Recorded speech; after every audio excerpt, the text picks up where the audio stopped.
Are you sleep deprived and you don't even know it? I was. I was definitely very sleep deprived. And I think the biggest lie that we tell ourselves are things like, I don't really need a lot of sleep, or I can function on less sleep. At least those are a lot of the things that I told myself.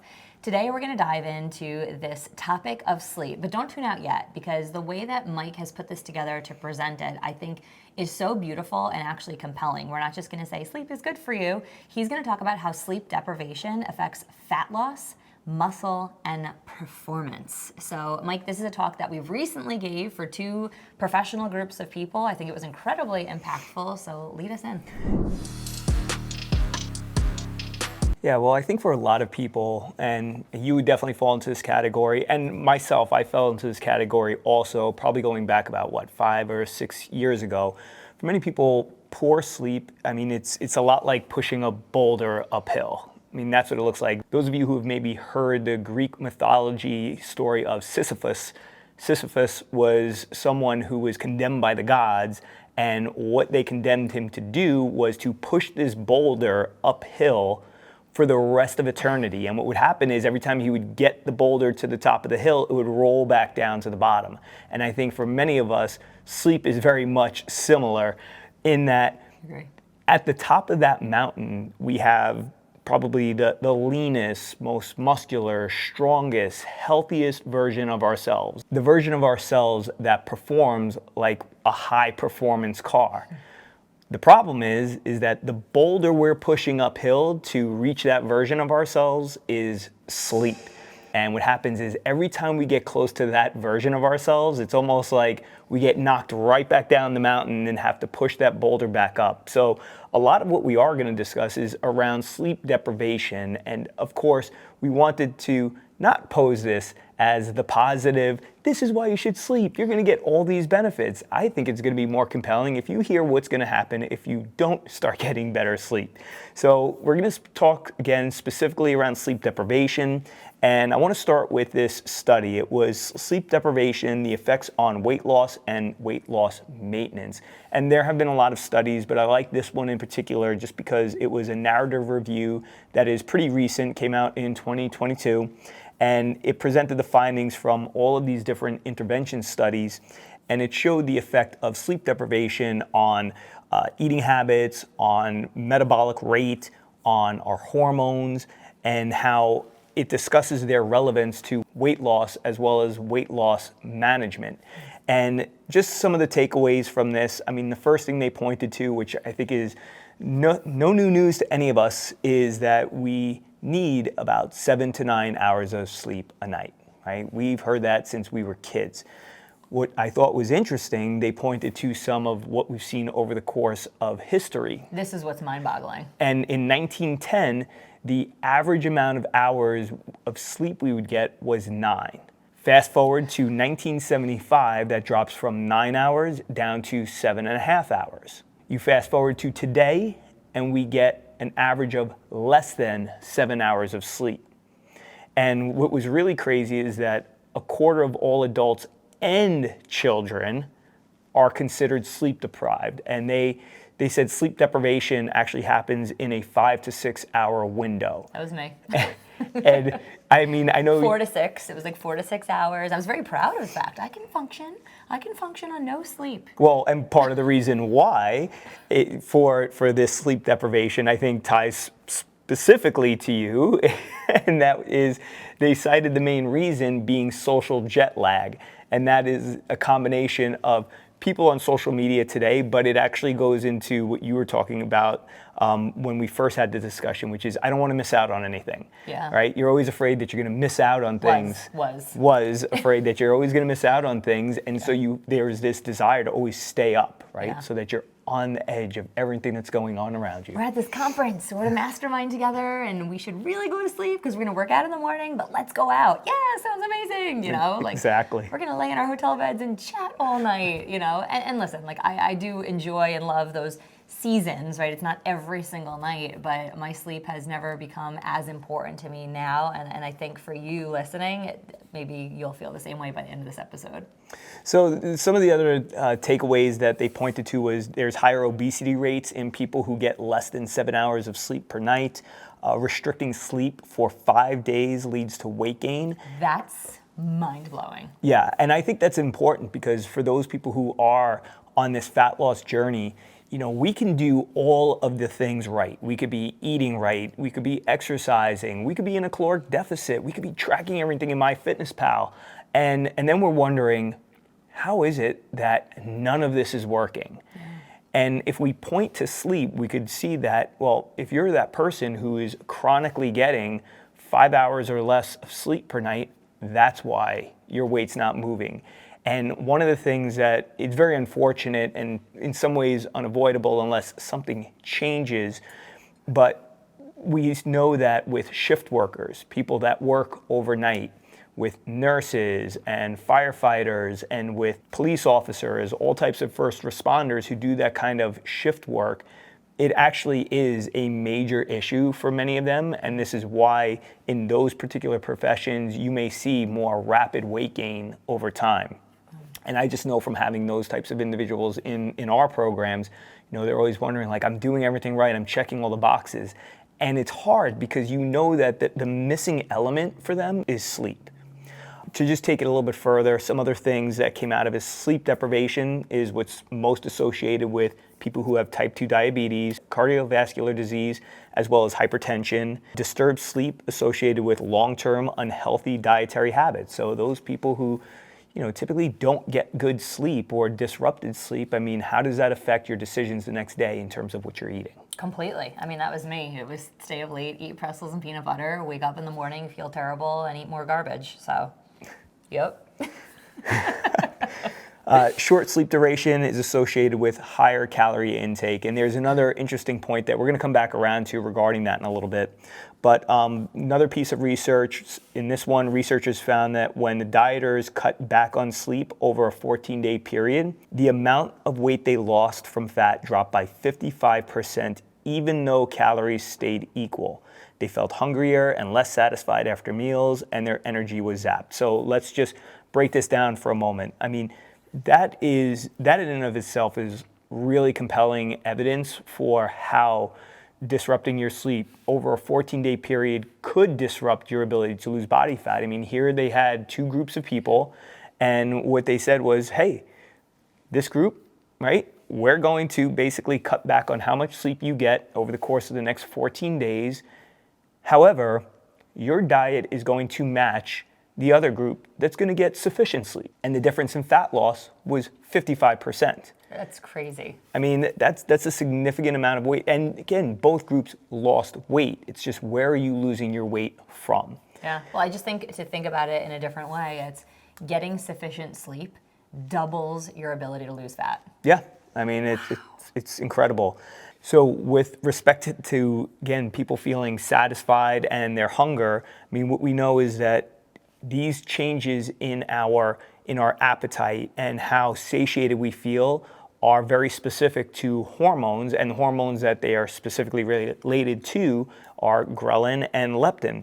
And so these are the hormones that regulate our appetite and our caloric intake. So in effect, sleep deprivation, it lowers our leptin levels and it increases our ghrelin levels. So what happens is when our leptin levels are very low, we don't feel as satiated. Right? We get it done with a meal and we still feel like we're hungry. So this is people who have leptin resistance, which ties directly to insulin resistance. This is what exactly happens with them, is they constantly feel like they need to eat more, or even a big meal is not enough to satisfy them. So we can have that same response just by being sleep deprived. As far as ghrelin goes, that's what signals our hunger. So when we don't get very good sleep, we wake up feeling hungrier. We're searching the pantry for the easiest thing to eat. It's true. Yeah, and then we're hungry throughout the entire day. Let me just quickly stop there for a second. So for people that feel that way, that was absolutely me. I was always looking for a snack or a treat, and in my head it was like, I have to stay up later to complete this work. What can I eat to give me energy for it? And of course, nothing was necessary, but you're sitting there. If you're a person that stays up late, whether you're watching TV, doing work on your computer, whatever, your stomach gets to a point where it's digested the food from dinner and you're hungry. It's literally growling, and that was me. So can you change it? Well, I think that's a nice lead into the next study, which I want to bring a little bit of a positive spin to all of this because this is sounding very negative right now. There was this randomized controlled trial with 80 overweight people who chronically sleep less than 6.5 hours per night. And what they did is they split these people into two groups. So they had the control group, which they said, hey, you guys are going to change nothing about what you're doing. And then this other group, they termed them the sleep extension group. And the sleep extension group, the goal was to get these people to sleep 2 more hours per night. And they just brought a multitude of different interventions, coaching, whatever they can do to help these individuals get the extra 2 hours of sleep per night, which would have put them at 8.5 hours on average. Well, even with all the interventions, they couldn't get them to sleep any more than an hour on average. And so even with all these interventions, they got them to sleep an average of 1.2 hours more per night, which equals out to 70 minutes per night. And even with that 70-minute increase, that group of people consumed 270 less calories per day. Wow. So they changed nothing, and yet they wound up eating less calories. So yes, there's our positive spin on why we want to get better sleep, because it is a question of if somebody is staying up later, are they more inclined to eat more? Yes, they are.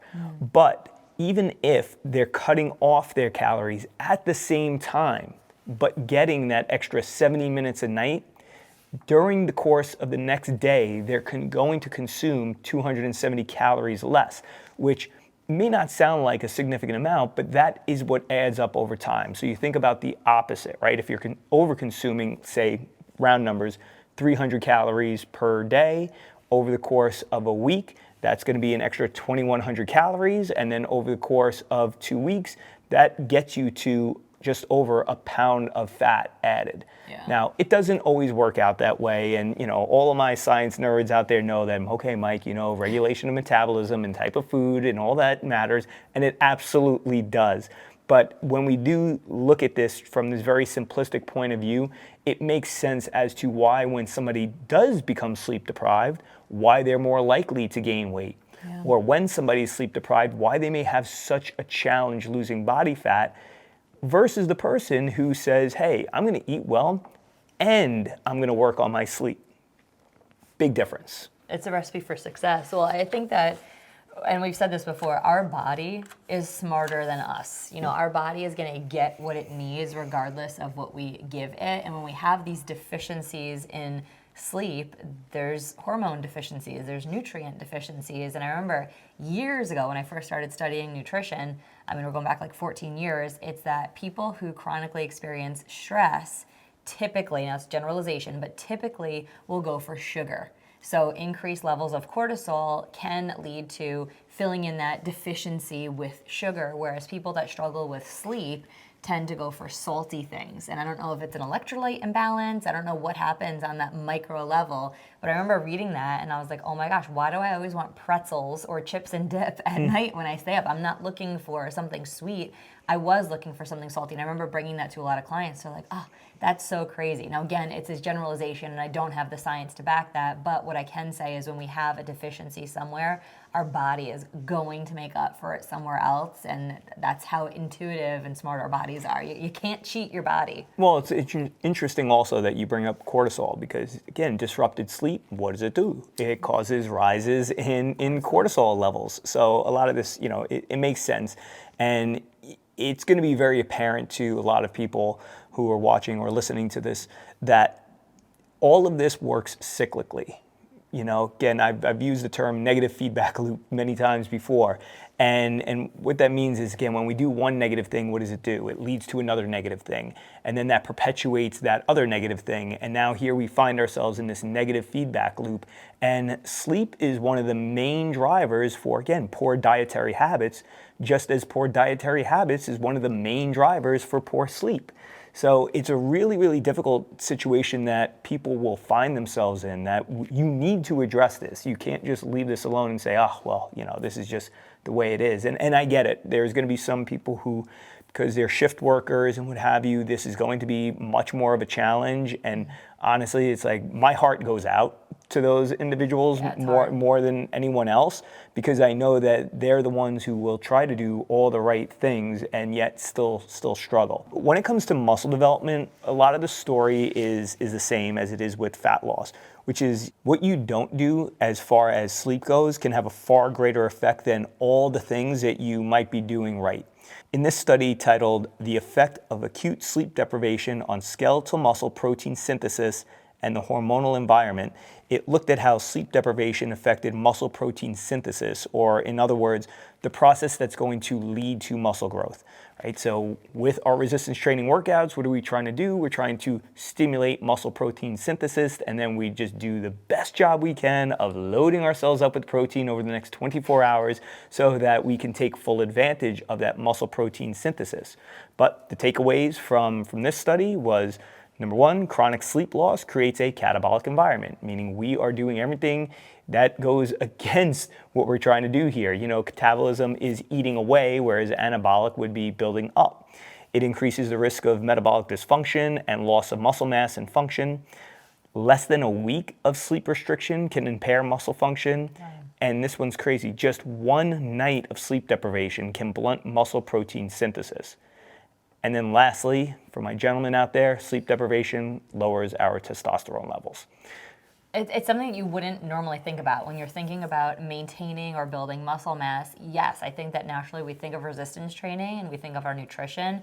Sleep is not typically something we'd put in there. And I think that awareness or recognition now that you know that, you can't unknow that. And so it is something to consider. I mean, if that's important to you, and whether you're a male or a female, it absolutely should be important to you, because preserving as much muscle going into our latter years is our own insurance policy. It's what helps us to be balanced and not fall and be able to be strong to pick things up like our kids and then our grandkids and everything else. It's muscle mass it's equally important to have resistance training, nutrition, and sleep. That to me, I think, was really eye-opening. Well, I'll tell you who did know this, which was bodybuilders back in the 70s who said that the key to building muscle was to lift weights and have good nutrition and get 8 hours of sleep a night.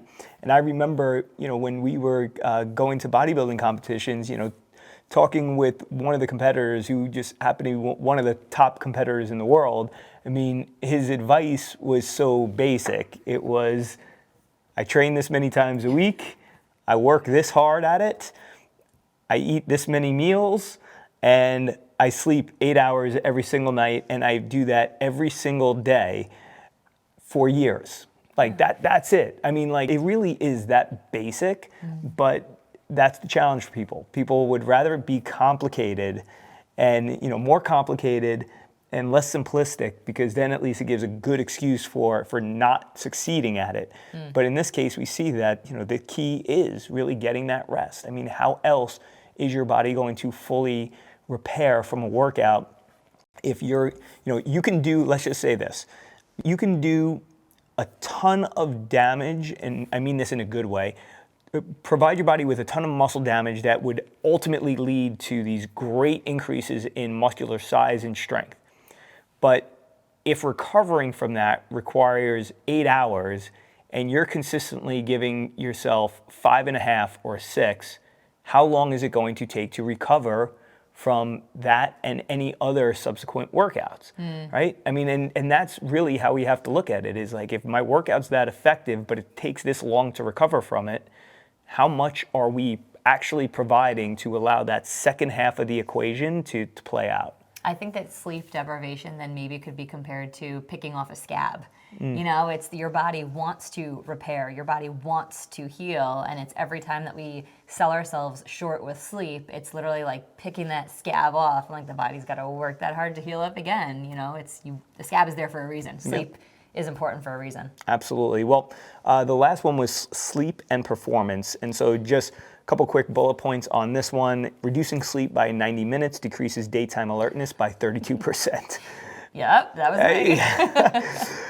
Sleep deprivation increases anxiety and irritability. Yep. And then reduce reaction time, attention, and memory. For me, like in a previous podcast, you were like, okay, you changed your habits because of new information. For me, it wasn't the muscle, it wasn't the bodybuilders. I didn't even know about fat loss and the impact of fat loss, tied to sleep. What it was for me was seeing a sleep-deprived brain. Ooh. I remember, so I studied psychology, and it was years later, I was going back through books, I was looking for something, and it was like, here's a picture of a well-slept brain, and it was this beautiful, brain, and then there was a sleep-deprived brain, and on this brain scan, I don't know if it was a CAT scan or what it was, but there were literally, holes in the brain, and I was like, oh my gosh, that's why I can't focus the next day. That's why I have a hard time remembering, recalling, giving my focus to something. And listen, being an educator, I remember kids that would come in that didn't get a good night's sleep. There was no way they were retaining anything that I was teaching. I mean, these cute little kids would sit at the desk and they put their head down, who would fall asleep. You're not learning. You're not in a learning state. So just think about life. School is one thing, life is another thing. And that really was me. It was reaction time, attention, memory, irritability. You could throw anxiety a little bit in there, and I was definitely not alert. So no, you can't function unless you can't cheat your body. Well, and then what happens is when you wake up less alert, what do you start doing? You start consuming as much coffee as you can, Yep. and you're just doing that throughout the day. Which, all right, then let's get into how do we get better sleep? What are the things that we could be doing, right? You guys presented a compelling case for how my sleep deprivation is destroying my health and fitness. What do I do about it? And so let's get into that. So the first thing is keeping a regular sleep schedule. So that means being very consistent with the time that you go to bed and the time that you wake up. Corey Beth, you know that I am very adamant about when it's time to go to bed. And I will leave the dishes in the sink. I will leave the house totally upturned. I do not care. That is not as important to me in that moment as making sure that my head is hitting that pillow within the next 10 minutes. Literally to the detriment of our house sometimes. I wake up in the morning, I'm like, oh, the front door was unlocked, the garage was left open, but Mike got his sleep. So here's what I'm gonna give for the women that maybe are, or the men too, that are gotta make sure the house is locked up and everything is good. It's for me, it's just making sure that I start that routine ahead of time. It's making sure that I'm focusing on the now. I would let dishes pile up in the sink and then it's 10 o'clock and I'm like, oh shoot, I gotta clean this whole kitchen. And that's, another 45 minutes to an hour. For me, it was just focusing on, okay, I dirtied a pan, clean it now and get those things done throughout the course of either the morning or when you get home from work in the evening. And maybe choosing to give up the Netflix thing. I mean, there's so many times that you will sit and unwind with a book, a series, something, but it's whether or not that series is over, he sees the time on the clock and he's shutting it off. I'm like, how do you stop in the middle of a series? But that's how committed you are to your sleep. Where for me, I'm like, okay, it's important to me to go and check the house, the kids, the kitchen, lunch prepared for the next day, whatever it is. And so I will choose to forego that thing or not be part of that to ensure that the house is, locked. Next up.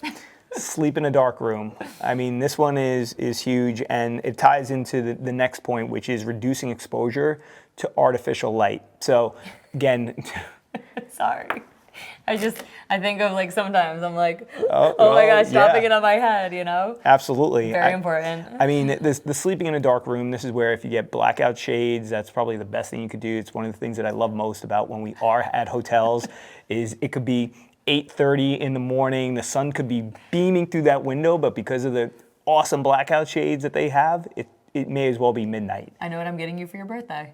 I mean, listen, I would absolutely love that. But yeah, making your room as dark as possible, that's huge. The reason why I said it ties into the next one, which is reducing exposure to artificial light, is because the things that we should be avoiding before going to bed are watching television, being on our phones, being in front of a computer, gaming, I mean, you name it.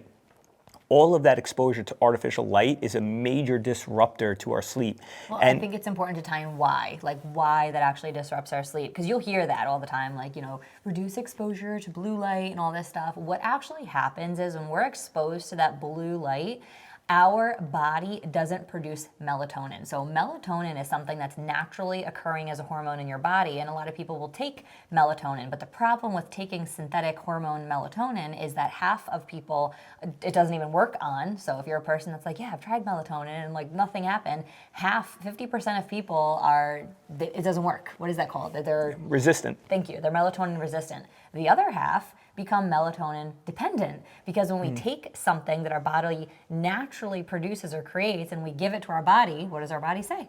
I don't have to produce that anymore. I don't have to create that. And so now we're dependent on melatonin, and you wake up with melatonin hangover. You don't feel as good the next day and you're groggy. So my advice is don't take melatonin. The better thing than taking melatonin is turn this stuff off. Take the cable box out of your bedroom. Get the TV out of your bedroom. You don't need the television to fall asleep at night. If you can remove that stuff, you're going to give your body the opportunity to produce melatonin naturally, and it takes a little bit of time if you're not doing that regularly to get your body to start producing it, but that's a natural process in our body that's blunted by blue light. Yeah, absolutely. And even the lamps and things like that are hi-hats, all that stuff should be turned off or turned down significantly at night. I mean, we should not be exposing ourselves to even that light as much as we probably do. I want to give one more experiment for everybody at home. They're like, I don't think it has that much of an impact.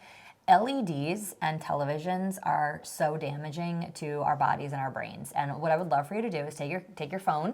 Sorry, I got stickies on the back here. Take your phone. So annoying.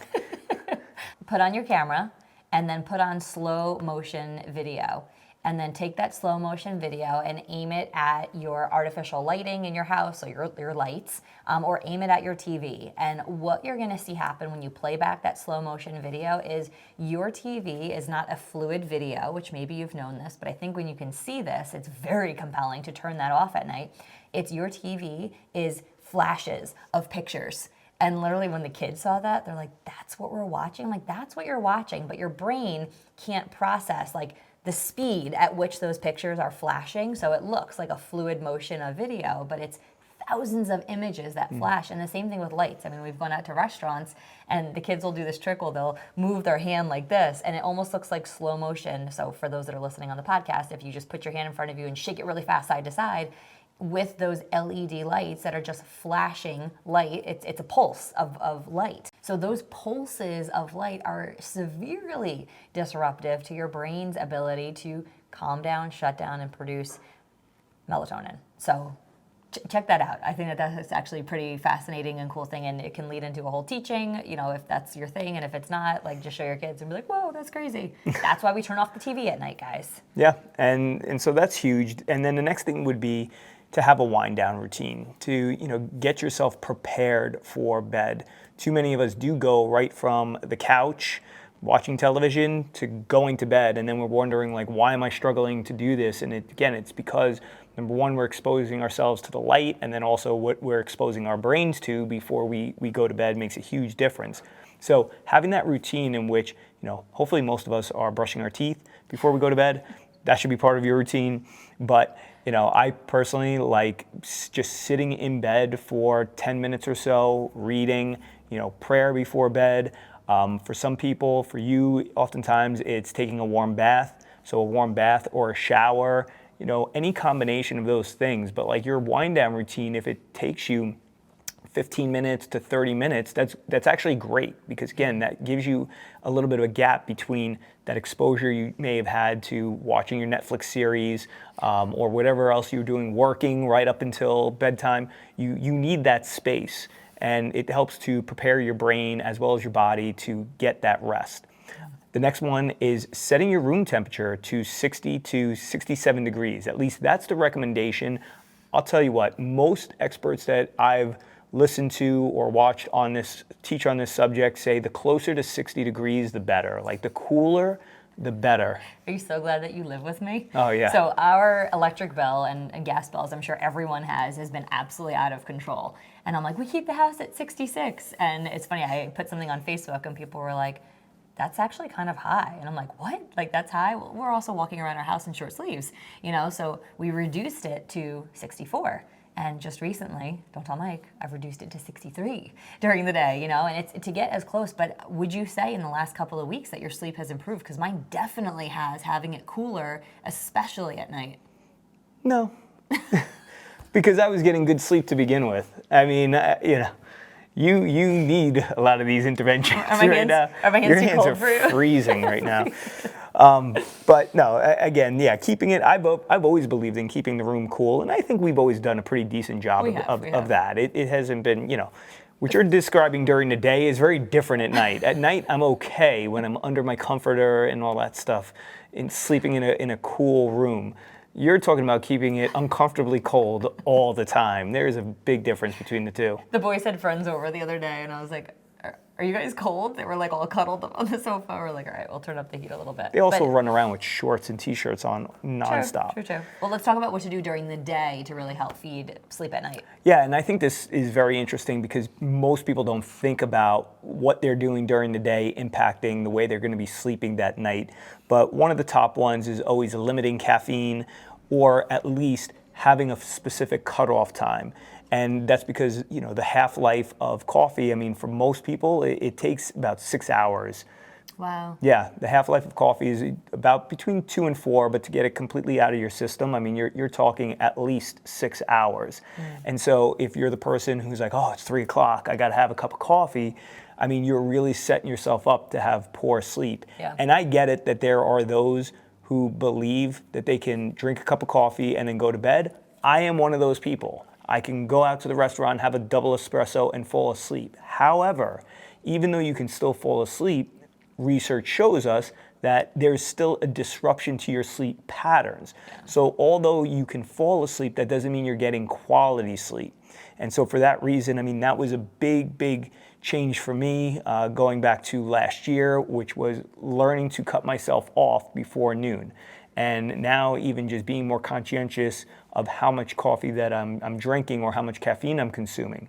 I know for those people who work out late in the day, they may want to do an energy drink or some type of pre-workout, but understand that doing that is severely disrupting the sleep that you're trying to use to recover from that workout. So there's that. Next would be stop eating about 3 hours before bedtime. I know in our modern society that may be a little bit more difficult for people who maybe they get home late, they're trying to have dinner with their family or just dinner in general, so they're eating very late. But I think the takeaway here is as great of a gap as you can put between the time you go to bed and when you've had your last bite of food. This does not mean that you necessarily ate dinner. What I'm saying is even that snack that usually comes after dinner that you're having, it's from that time until you go to bed that matters most. So, it would serve a lot of people probably in general to just cut themselves off earlier in the day from consuming any further calories. Well, and I think the quality of food is really important to address here too. You're like, okay, I'm getting home late from sports and work and whatever. Like I only have an hour or 30 minutes between having dinner and bed. It's the quality of food we choose at that point is incredibly important. So for me personally, in those moments where the kids are out late and doing things, I'm not going to have bread because that's going to literally like what you are, maybe a little bit what you eat. You get doughy, So for me, if it's that later meal where I'm like, gosh, I'm really, really hungry and, I'm going to go to bed soon, I'll have a protein shake or I'll have eggs, like some form of protein. So for those people that maybe are like, I can't always do that, just choose protein. And I think that's a better choice. Absolutely. Don't drink alcohol before bed. And again, that ties very similarly into that last one where a lot of people, again, their wind down routine includes a glass of wine, a cocktail, a beer, you name it. But we know alcohol is a disruptor to that sleep as well. And then the last one is eat healthier and exercise, or as we like to say it, just lift weights and eat meat.